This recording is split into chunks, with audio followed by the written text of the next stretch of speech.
Hello, welcome to your Global Fashion and Supply Chain podcast. Today is Friday, April 10th. Uniqlo's profit jumps nearly 30%, while Bangladesh manufacturing contracts for the first time in 18 months. Vinted hits €1 billion in revenue, as second-hand keeps eating into primary demand. Stefano Gabbana exits the board of the house he built, with his 40% stake in play. And through all of it, US containers imports hold steady, while Iran tensions push fuel costs higher. I'm Sedat Sezer, breaking down the news and insights you need to start your day. Let's get into it. Let's start with freight, because it's the baseline everything else runs on. According to NRF data, US container import volumes have remained largely stable, despite the ongoing Iran conflict. That's the headline number. But here's what sits underneath it. Fuel costs are rising, and the alternative routing costs around Hormuz are starting to show up in carrier pricing. They haven't hit import volumes yet, but cost absorption doesn't last forever.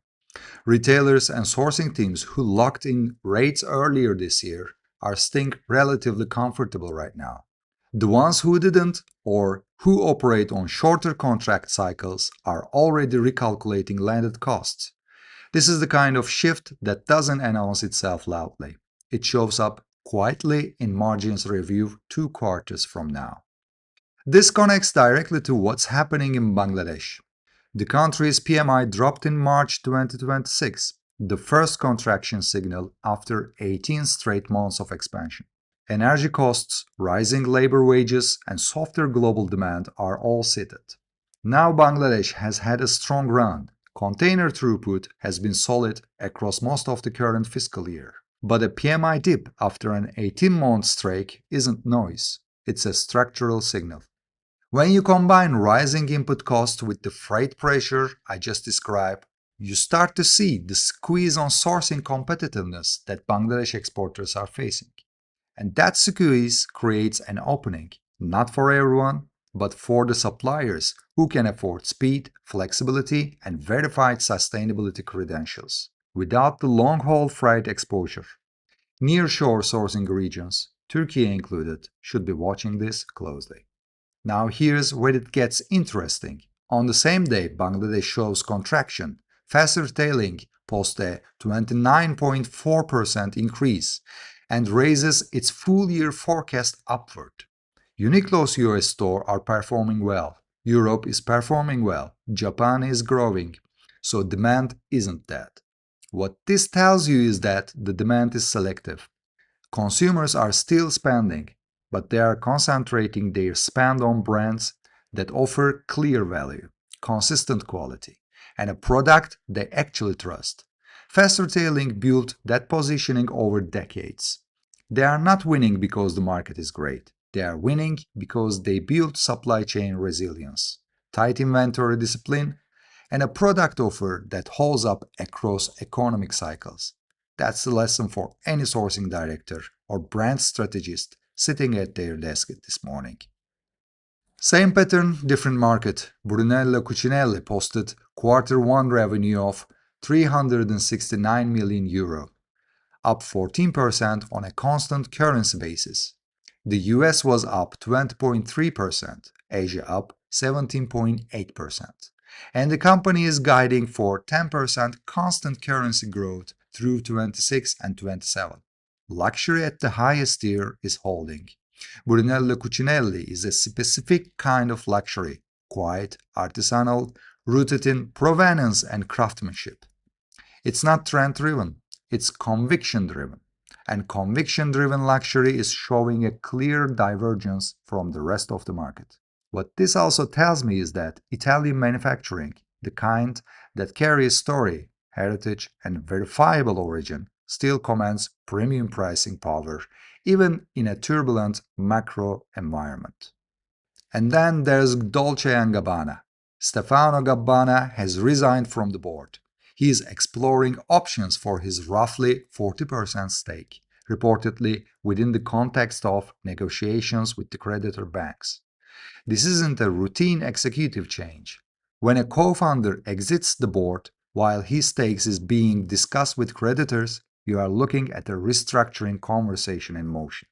DNG is a privately held house, so full financial details stay internal. But the direction of travel is clear. Luxury consolidation continues. And for any manufacturer or supplier tied to the Dolce & Gabbana supply chain, this kind of ownership uncertainty is something to monitor, not ignore. Now let's talk about something that's been building for a while. Vinted reported 2025 revenue of €1.1 billion, up 38% year-on-year. The platform is expanding its user space across Poland, Germany, and France. Those are core EU textile import markets. When a second-hand platform grows at 83% in markets that are also primarily apparel import destinations, the implication for new production demand is real. I'm not saying that second-hand kills primary demand overnight, but it compresses it at the mid-price tier. Consumers who would have bought a new mid-range item are increasingly buying pre-owned instead. For brands and manufacturers' positions in that mid-market segment, this is a structural demand headwind that doesn't disappear when the economy picks up. This connects to Vietnam, which just launched a national ESG standards accelerator program targeting textile and apparel exporters, specifically those serving the European market. Vietnam is not sitting still. They are reading the same EU regulatory signals everyone else is reading, and they are accelerating compliance. Digital product passports, due diligence requirements, carbon disclosure.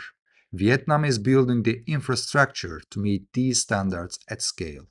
For Turkish manufacturers who believe nearshore geography alone is their competitive advantage, this is a reminder that geography buys you time. It doesn't substitute for compliance readiness. The nearshore premium only holds if you can also prove the supply chain story. Finally, a quick note on Switzerland. Apparel imports grew double-digit in January and February 26, with the growth skewed toward European origin suppliers. And the UK is moving to reactivate its trade and investment dialogue with Bangladesh. Both are relatively small signals individually, but they point to the same point. Post-disruption trade flows are being rerouted and renegotiated. The geographies that are ready with the right certifications, the right compliance documentations, and the right speed to market capability will capture a disproportionate share of that redirected volume. The main question I want to leave you with today is, when second-hand grows at 38%, luxury holds at 14%, and the mass market gets squeezed between both ends, where exactly does your brand or your supplier fit in that new map? That's all for today's analysis. To make sure you never miss the insights behind the number, hit subscribe wherever you get your podcast. I'm Sedat Sezer. Thanks for tuning in. I'll see you Monday. Until then, stay ahead of the curve.